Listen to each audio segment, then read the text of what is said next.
Hello student, Avon coaching centre Hyderabad YouTube channel में आपका हार्दिक स्वागत है। मैं बीपी सिंह। आज आप लोगों को 12th क्लास का जो सेकंड चैप्टर है विलेन, ये मैं डिस्कस करने जा रहा हूँ आप लोगों के सामने, जो काफ़ी इंपॉर्टेंट चैप्टर है। इससे बहुत सारे कंपटीशन में भी और एग्जामिनेशन में बहुत सारे क्वेश्चंस आते हैं। तो आज विलेन क्या है या सॉल्यूशन क्या है और उसके विलेन के सांद्रता को कौन कौन से टर्म्स में मेज़र किया जाता है, वो सारा चीज़ डिस्कस करेंगे। क्योंकि विलेन के सांद्रता यानी कंसंट्रेशन ऑफ सॉल्यूशन में ही प्रॉब्लम्स आते हैं, है ना, बच्चों को भी प्रॉब्लम्स आते हैं। तो उसके बारे में हम आज डिस्कस करेंगे। तो सबसे पहले हम देखेंगे कि विलेन क्या है, यानी व्हाट इज सॉल्यूशन। तो सॉल्यूशन जो होता है वो क्या है, दो या दो से अधिक पदार्थों का समान मिश्रण होता है। यानी होता है दो या दो से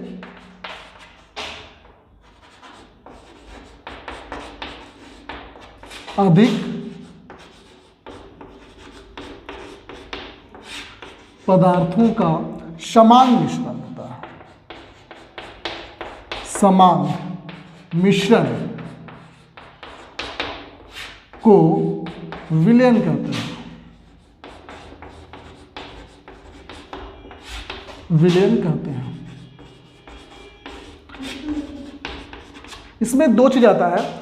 विलेन में दो या दो से अधिक पदार्थ होना चाहिए, और दो या दो से अधिक पदार्थ ही होना काफ़ी नहीं है, बल्कि ये क्या होना चाहिए, समांग होना चाहिए, यानी होमोजीनस मिक्सचर होना चाहिए। होमोजीनस मिक्सचर का कहने का मतलब क्या है, सपोज करें कि ये मैंने वाटर लिया, इसमें जब भी विलेन बनाने की बात होगी, जलीय विलेन की बात होगी, तो हम उसमें शुद्ध जल लेते हैं। शुद्ध जल मतलब क्या होता है, जिसका pH अप्रॉक्स कितना होता है, 7 होता है, यानी distil water, approx distil water. लेकिन अगर घर में विलेन बनाने की बात होती है, जैसे शरबत बनाना होता है, तो जनरल हम लोग टैप वाटर का यूज़ करते हैं। सपोज कीजिए कि ये टैप वाटर ही है।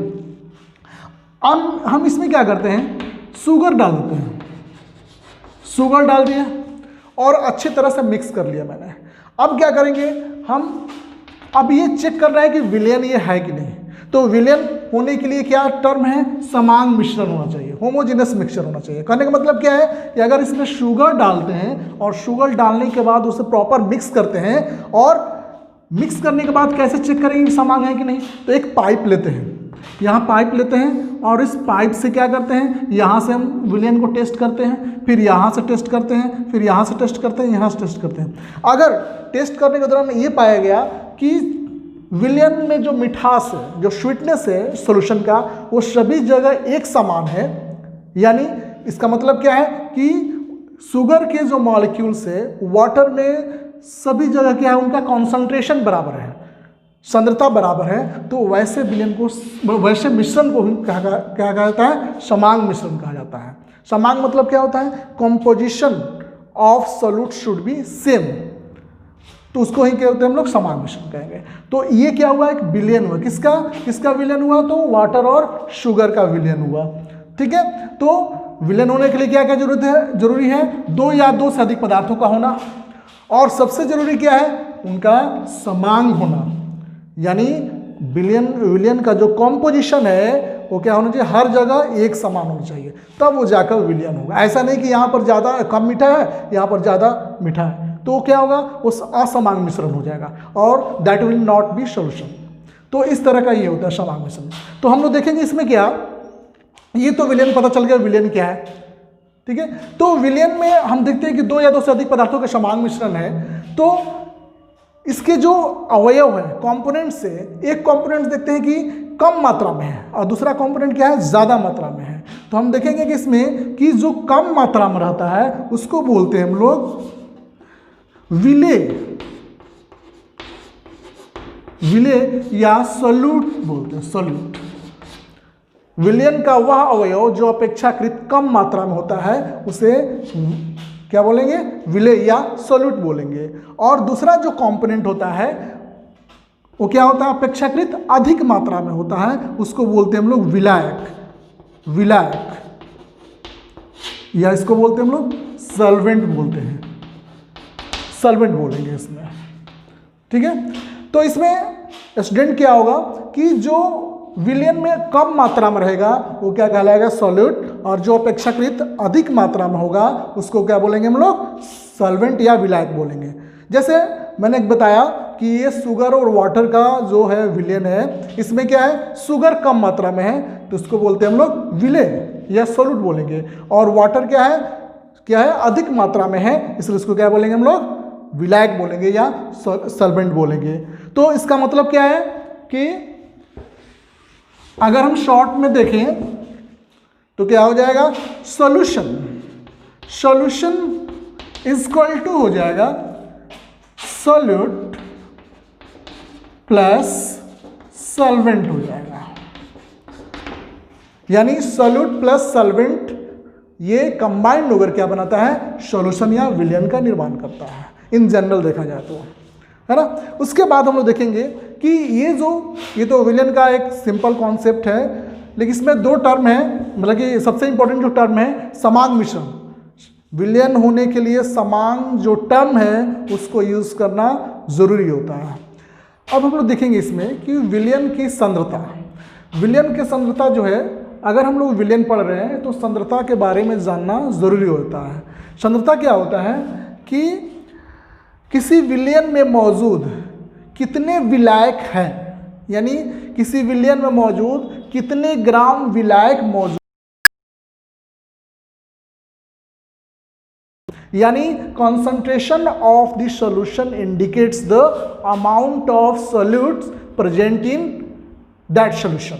वही क्या होता है, विलयन का सांद्रण होता है। अब हम लोग देखेंगे कि इसका कैसे डिफाइन करेंगे हम लोग, किसी इकाई आयतन के विलयन में मौजूद विलय की मात्रा को विलयन का सांद्रण कहते हैं। यानी कहने का मतलब क्या है, विलयन का सांद्रण जो होता है विलयन में मौजूद विलय की मात्रा को इंडिकेट करता है। यानी कंसंट्रेशन ऑफ द सॉल्यूशन कहने का मतलब क्या है, अगर हम कंसंट्रेशन की बात करते हैं तो कंसंट्रेशन यानी सांद्रता की जो बात करते हैं हम, सांद्रता यानी यह जो होता है किसी विलयन में मौजूद विलय की मात्रा को इंडिकेट करता है, उसी को बोलेंगे सांद्रता बोलेंगे, या इंग्लिश में कंसंट्रेशन बोलते हैं हम लोग। तो विलयन का जो कंसंट्रेशन है या सांद्रता है वो मतलब कि विभिन्न टर्म्स में निर्धारित किया जाता है। जैसे इसमें है फर्स्ट जो है विलयन का सांद्रता जो है वो डिफरेंट टाइप्स के टर्म्स में हम लोग क्या करते हैं, डिटरमाइन करते हैं। पहला जो टर्म है परसेंटेज में, परसेंट में। दूसरा जो होता है मोलरता, जिसको बोलते हैं हम लोग molarity, it is also known as molarity. तीसरा जो होता है मोललता, मोललता इसको इंग्लिश में बोलते हैं हम लोग मोललिटी, मोललिटी। चौथा जो होता है नॉर्मलता, जिसको बोलते हैं हम लोग नॉर्मेलिटी,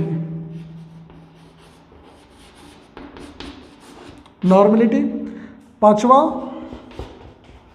पीपीएम या मोल प्रभास, मोल प्रभास या इसको मोल अंश भी कहते हैं, मोल प्रभास, इसको बोलते हैं मोल फ्रैक्शन।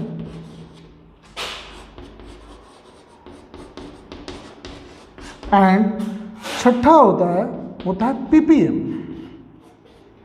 पीपीएम यानी पार्ट्स पर मिलियन। इसके अलावा एक और भी होता है फॉर्मेलिटी। तो दीज आर द टर्म्स जिसमें हम लोग क्या करते हैं, सॉल्यूशन का कंसंट्रेशन जो यानी सांद्रता को क्या करते हैं, निर्धारित करते हैं, हम लोग डिटरमाइन करते हैं इन्हीं टर्मों में।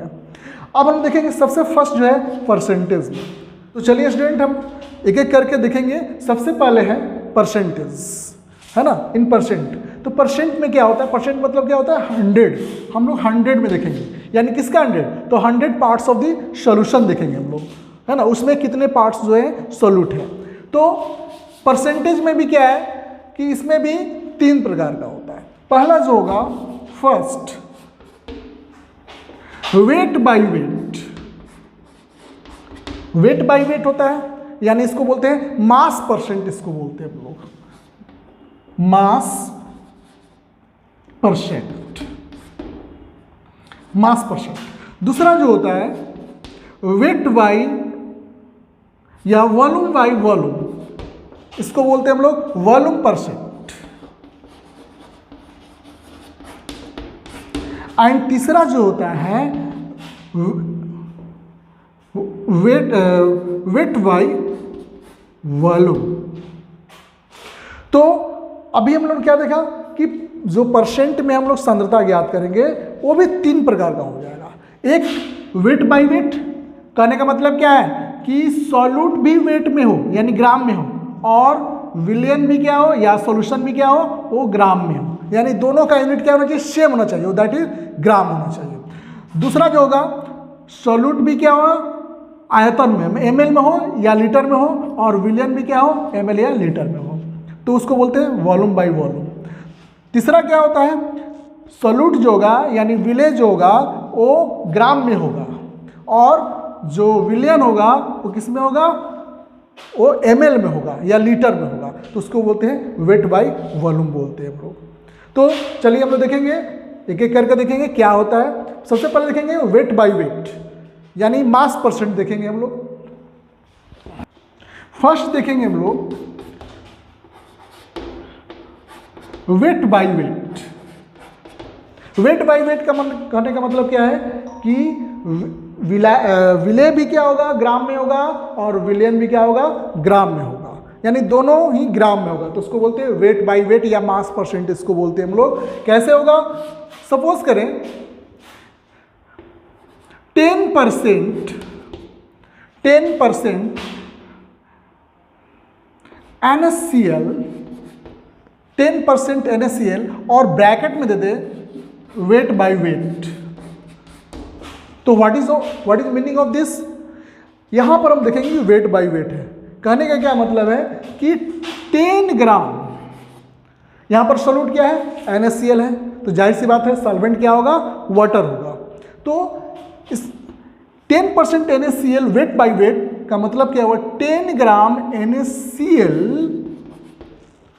100 ग्राम, देखिए यहां पर विलियन को भी मैं ग्राम में ले रहा हूं, वेट के फॉर्म में ले रहा हूं,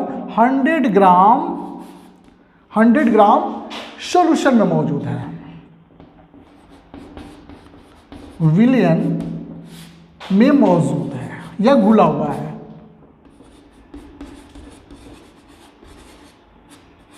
मौजूद है 10% NaCl weight by wait means 10 gram NaCl dissolve in 100 gram of solution, यानी 100 ग्राम विलियन में मौजूद है।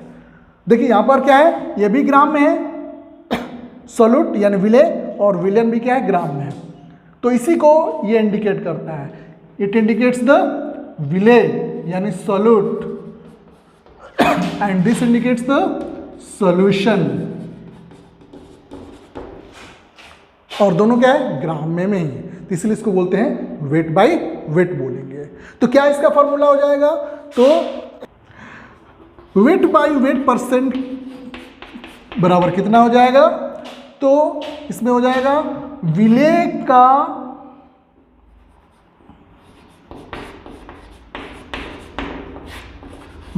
का द्रव्यमान यानी वेट ऑफ सॉल्यूट, विले का द्रव्यमान डिवाइडेड बाई विलियन का द्रव्यमान यानी वेट ऑफ सॉल्यूशन,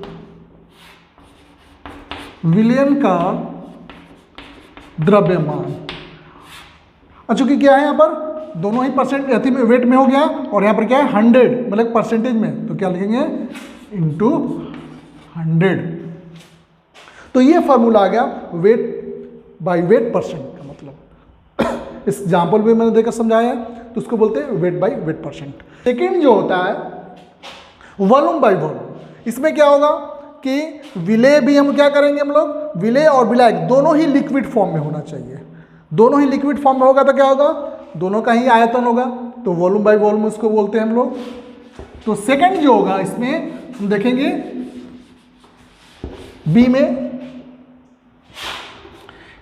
ये सारा मैं परसेंट के अंतर्गत बता रहा हूं, विलियन का कंसंट्रेशन परसेंटेज में कैसे ज्ञात करते हैं उसी के अंतर्गत मैं बता रहा हूँ, जो 3 प्रकार का मैंने बताया था। तो दूसरा जो होगा V/V परसेंट, यानी volume percent, it is also known as volume percent. Volume percent इसका मतलब क्या है, ये सॉल्यूट हो गया और ये क्या हो गया, सॉल्यूशन हो गया, यानी विलयन हो गया। दोनों ही क्या होगा, लिक्विड फॉर्म में है, इसलिए मैंने इसको क्या किया, मैंने वॉल्यूम परसेंट लिखा, यानी वॉल्यूम बाय वॉल्यूम लिखा। तो जैसे अगर मैं कह दूं कि 20% इथेनॉल, इथेनॉल का फॉर्मूला क्या होता है, C2H5OH, 20% एथेनॉल, 20% एथेनॉल का मतलब क्या होता है कि देखिए एथेनॉल क्या है, लिक्विड फॉर्म में है। 20 ml इथेनॉल है, कितना ml में, 20 ml एथेनॉल है 80 ml वाटर में। तो चूंकि वाटर यहाँ पर क्या हो गया, सॉल्वेंट हो गया, चूंकि ज़्यादा है, और एथेनॉल क्या है, चूंकि कम अमाउंट में है, इसलिए क्या हो गया, ये विलय हो गया। तो यहाँ पर विलय हो गया एथेनॉल, और विलय क्या हो गया, यहाँ पर वाटर हो गया। तो देखिए 20% एथेनॉल हम जब भी लिखेंगे वॉल्यूम बाय वॉल्यूम लिखेंगे, क्योंकि दोनों जो है यहाँ पर विलय और विलायक का दोनों फेज क्या है, लिक्विड फॉर्म में, लिक्विड फेज में, इसलिए मैंने दोनों क्या लिख दिया, वॉल्यूम बाय वॉल्यूम। यहाँ पर क्या होगा, 20% एथेनॉल वॉल्यूम बाय V/V का मतलब क्या हो गया कि 20 ml, ml is the unit of volume, smaller unit of volume. 20 ml ethanol, ethanol का फॉर्मूला क्या होता है, C2H5OH। 20 ml ethanol 100 ml solution में प्रेजेंट है। 20 ml एथेनॉल 100 ml सॉल्यूशन में क्या है, प्रेजेंट है। तो इसी को हम लोग बोलते हैं 20%, यानी कहने का मतलब क्या है कि 20 ml एथेनॉल 100 ml विलयन में क्या है, घुला हुआ है, तो उसको बोलते हैं हम लोग 20% एथेनॉल। या इसको ऐसा भी कह सकते हैं कि 20 ml एथेनॉल जो है 80 ml वाटर में है। देखिए चूंकि यहाँ पर क्या है, परसेंटेज है, यानी टोटल हो गया वॉल्यूम 100, और चूंकि इसमें क्या है 20 ml क्या घुला हुआ है, एथेनॉल, तो वाटर का अमाउंट कितना हो जाएगा, 100 - 20 बराबर 80 ml। तो इसको ऐसा भी कह सकते हैं कि 20 ml एथेनॉल जो है 80 ml वाटर में घुला हुआ है। तो ये हो गया आपका वॉल्यूम बाय वॉल्यूम परसेंट। अगर इसको निकालना होगा, प्रॉब्लम्स दिया होगा, तो क्या है कि किस फार्मूला हम लोग निकालेंगे, तो हम निकालेंगे कि weight volume by volume percent is equal two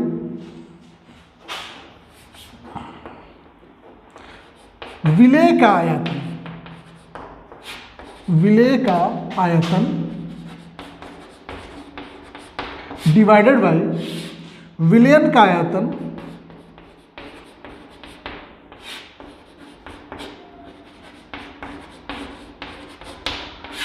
into 100।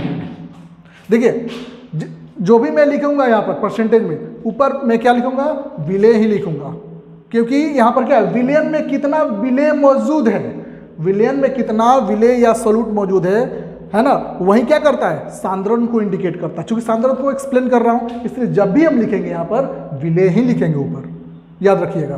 तो क्या होगा, विलय का आयतन बाय विलयन का आयतन इंटू 100। देखिए यहाँ पर दोनों मैंने आयतन में लिखा है, इसका भी इसका भी, ठीक है। तो अगर मान लेते हैं कि इसका हम लेते हैं स्मॉल v और इसका लिखते हैं कैपिटल V, तो क्या हो जाएगा, equal to small v y capital V into 100। ये फॉर्मूला हो गया, ऐसे बनाते हैं। तो इसको बोलते हैं वॉल्यूम बाय वॉल्यूम परसेंट हो गया।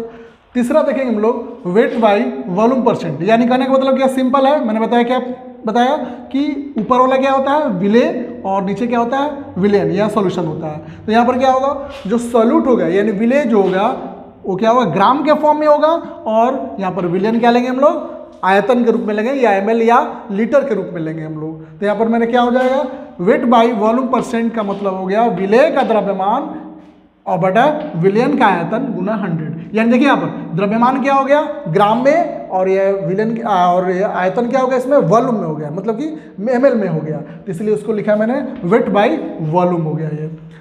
चूंकि और 100 में है तो परसेंटेज में तो 100 में होता ही है, तो ये फॉर्मूला हो गया। फॉर एग्जाम्पल अगर देखिए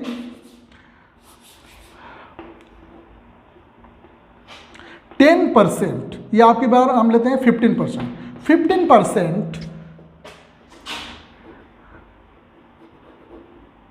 weight by volume of sugar, यानी 15% weight by volume of sugar कहने का मतलब क्या है कि 15 ग्राम जो है चीनी, यानी 15 ग्राम चीनी जो है वो 100 ml विलयन में मौजूद है। यानी कहने का मतलब क्या है कि 15 ग्राम शुगर जो है वो 100 ml विलयन में क्या है मौजूद है। इसका मतलब ये हुआ। तो ये हुआ परसेंटेज, जिसको मैं एक्सप्लेन कर चुका हूं कि 3 फॉर्म में इसको हम एक्सप्लेन कर सकते हैं। कौन कौन सा फॉर्म में, वेट बाय वेट परसेंटेज है ना, फिर उसके बाद क्या होता है volume by volume percent, and then weight by volume percent. तो स्टूडेंट इसमें हम लोग देख चुके हैं कि परसेंटेज में कैसे हम सॉल्यूशन का कॉन्सेंट्रेशन ज्ञात करते हैं, क्या फॉर्मूला होता है। इस पर जो न्यूमेरिकल प्रॉब्लम्स होगा वो नेक्स्ट वीडियो में मैं उसको एक्सप्लेन करूंगा, किस किस प्रकार के प्रॉब्लम्स इस पर आते हैं मैं बताऊंगा उसमें। तो सबसे पहले आज मैं एक्सप्लेन करूंगा, सिर्फ कॉन्सेंट्रेशन के टर्म्स यूज़ करेंगे हम और उसको ही डिस्कस करेंगे। देखेंगे हम लोग इसमें सेकेंड जो होगा, ये तो मैंने परसेंटेज में बता दिया कि 3 टर्म्स होते हैं परसेंट में, weight by weight, volume by volume और वेट बाय वॉल्यूम। जो सेकेंड है टर्म उसको बोलते हैं हम लोग मोलरता, या इसको मोलरिटी बोलते हैं मोलरता। ये जो टर्म है मोलरता या मोलरिटी, ज़्यादातर लैब में या केमिस्ट्री के प्रॉब्लम्स में जो क्वेश्चंस आते हैं वो मोलरता के ही फॉर्म में रहते हैं मोस्ट ऑफ द केसेस में। तो इसको समझना बहुत ही ज़रूरी होगा, क्योंकि लैब में भी आप काम करेंगे तो बोला जाता है कि इतने मोलर सॉल्यूशन का फॉर्मेशन कीजिए, उतने मोलर सॉल्यूशन बनाइए। तो सबसे पहले हम देखेंगे क्या मोलरता क्या है और कैसे इसको बनाते हैं, है ना। तो मोलरता जो होता है, मोलरता ज्ञात करने के लिए मोलों की संख्या ज्ञात करना होगा आपको। तो मोलों की संख्या ज्ञात करने के लिए आपने 11th क्लास में सीखा होगा, मैं फिर भी कुछ बता दूंगा यहाँ पर कैसे ज्ञात करते हैं, शॉर्ट में बता दूंगा। तो सबसे पहले देखेंगे मोलरता क्या है। 1 लीटर विलयन में मौजूद विलय की मोलों की संख्या को ही कहते हैं हम लोग मोलरता कहते हैं। देखिए यहाँ पर क्या हो गया, विलयन का आयतन कितना 1 लीटर, और उसमें कितने मोल सॉल्यूट के या विलय के घुले हुए हैं, है ना, उसी को क्या बोलेंगे हम लोग मोलरता बोलेंगे। तो कैसे डिफाइन करेंगे इसको, number of moles of solute dissolve in 1 litre of the solution, यानी 1 लीटर विलयन में मौजूद विलय की मोलों की संख्या को मोलरता कहते हैं। यहाँ पर विलयन का आयतन कितना है 1 लीटर, अगर ग्राम में लेंगे तो कितना हो जाएगा, मतलब कि ग्राम में लेंगे तो या ml में लेंगे तो 1000 ml हो जाएगा। तो क्या हो जाएगा यहाँ पर मोलरता बराबर हो जाएगा, यानी 1 लीटर विलयन में मौजूद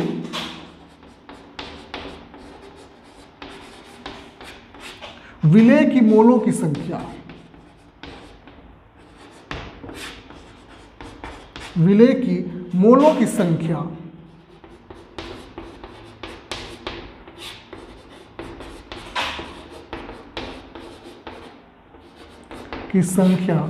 को मोलरता कहते हैं।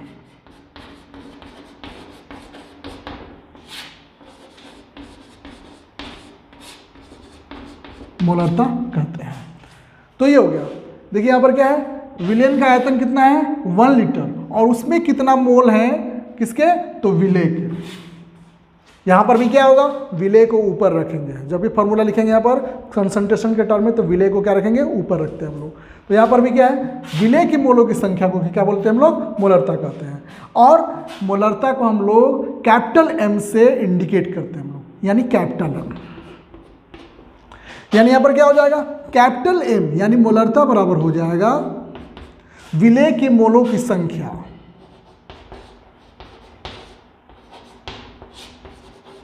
विलय की मोलों की संख्या डिवाइडेड बाय विलयन का आयतन, विलयन का आयतन। ये हो गया। अगर लीटर में रहेगा, लीटर में अगर रहेगा तो ये फॉर्मूला 10 का 10 रहेगा। लेकिन अगर ml में होगा तो ml में होगा तो उसको कन्वर्ट करना होगा किसमें, लीटर में। और लीटर में कन्वर्ट कीजिएगा तो क्या होगा, बाई 1000 करना होगा। और बाई 1000 कीजिएगा तो ऊपर चला जाएगा, तो क्या हो जाएगा, 1000 ऊपर चला जाएगा। तो ये फॉर्मूला हुआ, ये मेन फॉर्मूला हुआ, ये हुआ मेन फॉर्मूला मोलरता का। यानी देखिए यहाँ पर विलयन, 1 लीटर विलयन में मौजूद विलय की मोलों की संख्या को क्या कहते हैं हम लोग, मोलरता को। तो इसको कैपिटल एम से इंडिकेट करते हैं। और स्टूडेंट ये सबसे ज़्यादा यूज होता है मोलरता, लेबोरेटरी में भी जनरल यूज इसका ज़्यादा है, केमिस्ट्री लैब वगैरह में भी या क्वेश्चन में भी यही आता है। मोलरता से ही ज़्यादा प्रश्न जो होते हैं आते हैं। तो ये हुआ आपका मेन फार्मूला हो गया। चलिए इस फार्मूला को मैंने अभी बताया कि m बराबर विलय की मोलों की संख्या डिवाइडेड बाई विलयन का आयतन। अगर ml में होगा, ध्यान दीजिएगा यहाँ पर, अगर ml में होगा तो ऊपर 1000 होगा, अगर लीटर में होगा तो 1000 यहाँ पर नहीं होगा। चलिए इस फार्मूला को और एक्सपैंड करते हैं कि देखते हैं और क्या आता है। हम जानते हैं कि मोलों की संख्या बराबर कितना होता है, मोलों की संख्या बराबर कितना होता है, विलय का द्रव्यमान बटा विलय का आणविक द्रव्यमान, ये होता है। और डिवाइडेड बाई क्या हो जाएगा, विलयन का आयतन हो जाएगा, है ना। तो इसको एक्सपेंड करेंगे तो कितना हो जाएगा, विलय की मोलों की संख्या बराबर हो जाएगा विलय का द्रव्यमान, दिया गया द्रव्यमान, विलय का द्रव्यमान जो ग्राम में होगा, क्वेश्चन में दिया रहेगा, विलय का द्रव्यमान डिवाइडेड बाई विलय का आणविक द्रव्यमान या molar mass of the solute, विलय का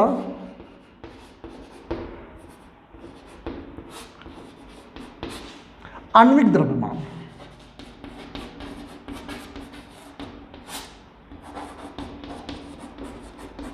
आणविक द्रव्यमान डिवाइडेड बाई, ये तो हुआ नंबर ऑफ मोल्स यानी मोलों की संख्या हो गया, डिवाइडेड बाई क्या है, विलयन का आयतन, विलयन का आयतन। ये मैंने अभी फॉर्मूला लिखा था इंटू 1000 कब होगा, जब ये ml में होगा। तो यहाँ पर देखिए, अगर ये विलय का द्रव्यमान डिवाइडेड बाई विलय का आणविक द्रव्यमान, ये किसके बराबर हो जाएगा, विलय की मोलों की संख्या के बराबर हो जाएगा। तो अगर मान लेते हैं कि विलय का जो द्रव्यमान है, सपोज करते हैं हम W ग्राम है, W ग्राम मैंने क्या लिया, विलय का द्रव्यमान लिया, और विलय का आणविक द्रव्यमान सपोज करते हैं कि है कैपिटल M है, या चूंकि कैपिटल M है तो यहाँ पर लिख रहे हैं स्मॉल m ले लेता हूँ। और विलयन का आयतन हम करते हैं इसको VmL, V से इंडिकेट करें यहाँ पर। तो फॉर्मूला क्या हो जाएगा स्टूडेंट बड़ा, तो m बराबर हो जाएगा W by small m by मतलब V इंटू 1000। और एक्सपेंड कीजिएगा तो कितना हो जाएगा, ये W दिख रहा है ना sir, W by m into V into 1000। ये फॉर्मूला मेरा निकलकर एक्स आ गया। देखिए अगर क्या दिया हुआ, क्वेश्चन में दिया हुआ विलय का द्रव्यमान दिया हुआ है, आणविक द्रव्यमान दिया हुआ है, आयतन दिया हुआ है, तो हम इस फॉर्मूला की सहायता से हम क्या कर सकते हैं, हम मोलरता निकाल सकते हैं किसी भी विलयन का। यहाँ पर एक चीज़ और इम्पोर्टेंट है, क्या है कि देखिए मोलरता जो है यानी मोलरिटी जो है वो विलयन के आयतन पर निर्भर कर रहा है, यानी विलयन के आयतन के इन्वर्सली प्रोपोर्शनल है। यानी आयतन ज़्यादा होगा तो क्या होगा, मोलरता कम होगा। दोनों में इन्वर्स का रिलेशन है। और हम जानते हैं कि क्या कि विलयन का जो आयतन होता है, यानी आयतन जो होगा वो टेम्परेचर पर डिपेंड करता है, टेम्परेचर T पर डिपेंड करता है। यानी कहने का मतलब क्या, अगर टेम्परेचर वेरी किया तो आयतन भी क्या हो जाएगा, वेरी करेगा। या तो आयतन बढ़ सकता है या घट सकता है, यानी उसके वॉल्यूम में वॉल्यूम जो होगा एक्सपैंड कर सकता है या उसमें कंट्रैक्शन होता है, कंट्रैक्शन हो सकता है। तो उस केस में क्या होगा, उसकी मोलरिटी क्या हो जाएगी, प्रभावित होगी। अगर कोई विलयन है, अगर हायर टेम्परेचर कर देते हैं तो अगर सपोज कोई एक्सपैंड कर गया, उसका आयतन बढ़ गया, तो उस केस में क्या होगा, इसका मोलरता घट जाएगा। और अगर टेम्परेचर हम घटा दिए तो क्या होगा, वो उसमें क्या होगा, वॉल्यूम में कंट्रैक्शन होगा, यानी वॉल्यूम कम हो जाएगा। उस केस में उसका मोलरिटी क्या हो जाएगा, बढ़ जाएगा। तो हम देखते हैं क्या कि value of molarity depends upon the temperature. ये टेम्परेचर पर डिपेंड करता है। क्वेश्चन आता है कि इनमें से कौन सा जो टर्म है सांद्रता का वो टेम्परेचर पर डिपेंड करता है, तो क्या हो जाएगा, यहाँ पर मोलरता होगा। जहाँ भी आयतन आया वो टेम्परेचर डिपेंडेंट वो क्या हो जाएगा, टर्म्स होगा, है ना। यही कारण है कि थोड़ा सा इसमें डिमेरिट आ जाता है, क्योंकि ये क्या होता है, टेम्परेचर डिपेंडेंट होता है। इसलिए मोलरता जब भी लेते हैं तो किसी फिक्स टेम्परेचर पर इसके क्या किया जाती है, क्या किया जाता है, कैलकुलेशन किया जाता है, जनरली रूम टेम्परेचर। चलिए इस पर जो अभी मैंने मोलरिटी के बारे में बताया, उस पर किस प्रकार के प्रॉब्लम्स आते हैं और कैसे सॉल्व करते हैं, वो एक इजी प्रॉब्लम मैं देता हूँ, है ना। उससे हम लोग समझेंगे कि किस प्रकार को मतलब कि उसका उपयोग करेंगे उस फार्मूला का। सपोज एक क्वेश्चन है कि 20 ग्राम NOH, NOH mean sodium hydroxide, 20 ग्राम NOH 250 ml विलियन में मौजूद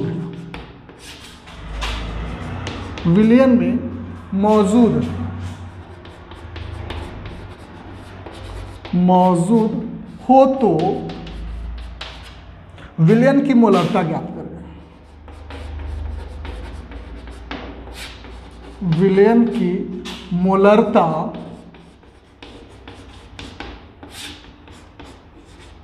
ज्ञात करें।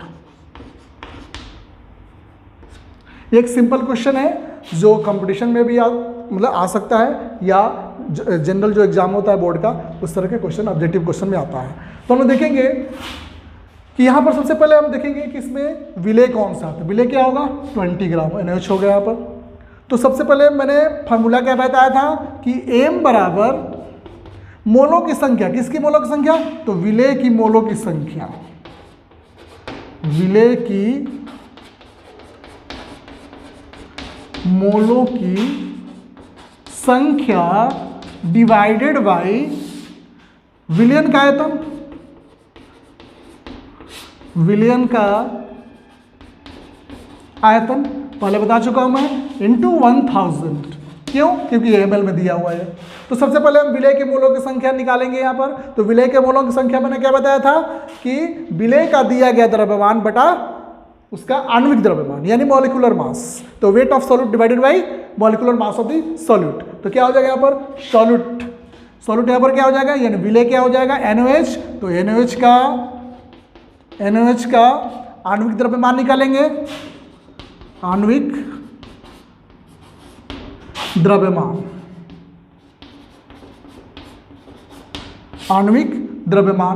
बराबर कितना हो जाएगा, देखिए यहाँ पर सोडियम में कितना होता है, 23 प्लस ऑक्सीजन कितना होता है, 16 प्लस हाइड्रोजन कितना होता है, 1। देखिए ये सब क्या है, ये एटॉमिक वेट है। किसका एटॉमिक वेट, सोडियम का। चूंकि ये एटॉमिक फॉर्म में है यहाँ पर, है ना, ये Na जो यहाँ पर इसको एटॉमिक वेट के रूप में लेंगे हम लोग। वो क्या है, ये भी एटम के रूप में है, तो यहाँ पर लिखेंगे 16, और ये भी हाइड्रोजन क्या है, एटॉमिक वेट है इसका, तो 1 हो जाएगा। और सबको मिला देंगे तो क्या हो जाएगा, या मॉलिक्यूलर वेट हो जाएगा, किसका, तो NOH का हो जाएगा, क्योंकि सबके मिलने से ही क्या है, NOH का मॉलिक्यूल बना हुआ है। तो देखिए कितना हो जाएगा, इसमें 40 यूनिट आ गया इसका द्रव्यमान, 40 यूनिट आ गया क्या, NOH का आणविक द्रव्यमान। ठीक है, अब देखेंगे मोलों की संख्या निकाल लीजिए। तो मोलों की संख्या सपोज कीजिए कि यहाँ पर N है, सॉल्यूट के मोलक संख्या मान लेते हैं n है, तो n बराबर कितना हो गया, दिया गया द्रव्यमान कितना है 20 ग्राम। मैंने अभी बताया था फॉर्मूला में, दिया गया द्रव्यमान डिवाइडेड बाई विलेय का आणविक द्रव्यमान, तो क्या हो जाएगा, मोलों की संख्या हो जाएगा, विलेय के मोलों की संख्या। तो n बराबर कितना हो जाएगा, दिया गया द्रव्यमान किसका, तो विलेय का यानी NaOH का, तो 20 ग्राम हो गया ये, डिवाइडेड बाई आणविक द्रव्यमान इसका 40 आया मेरा, तो 40 हो गया, घटा देंगे इसको तो कितना आ जाएगा 1/2 आ जाएगा, 1/2 मोल आ जाएगा।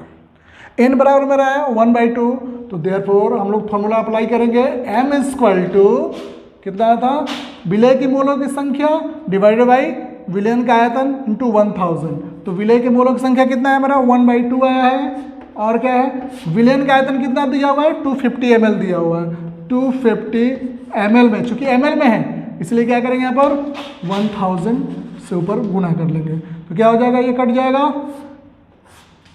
4 बार में कटेगा, तो कितना हो जाएगा 4, और ये चूंकि 2 नीचे आ जाएगा 2, तो हो जाएगा आपका कितना 2 आया, 2 किस में 2 मोलर बोलेंगे उसके, यानी 2m, या इसका यूनिट लिखेंगे हम लोग मोल पर लीटर, मोल पर लीटर, मोलरता का यूनिट क्या होता है, इकाई मोल पर लीटर होता है, तो इसका आ गया 2 मोल पर लीटर। ऐसे भी अगर इस तरह का भी दे सकता है कि 2m का मतलब क्या हुआ 2m NaOH, 2m NaOH solution, इसका मतलब क्या हुआ कि NaOH का सोल्यूशन जिसकी मोलरता कितना है 2m है, उसको बोलते हैं 2m NaOH सोल्यूशन, है ना। उसी तरह होता है 1m सोल्यूशन होता है, 2n होता है, 3m होता है, 4m होता है, इस तरह से होता है। स्टूडेंट, तो ये आज का वीडियो आपको कैसा लगा, अगर अच्छा लगा होगा तो चैनल को मेरे सब्सक्राइब कर लीजिएगा, और अगले पार्ट में हम देखेंगे कि मोललता क्या है, मोल प्रभास क्या है, ppm क्या है, और उसको निकालने के लिए हम सीखेंगे।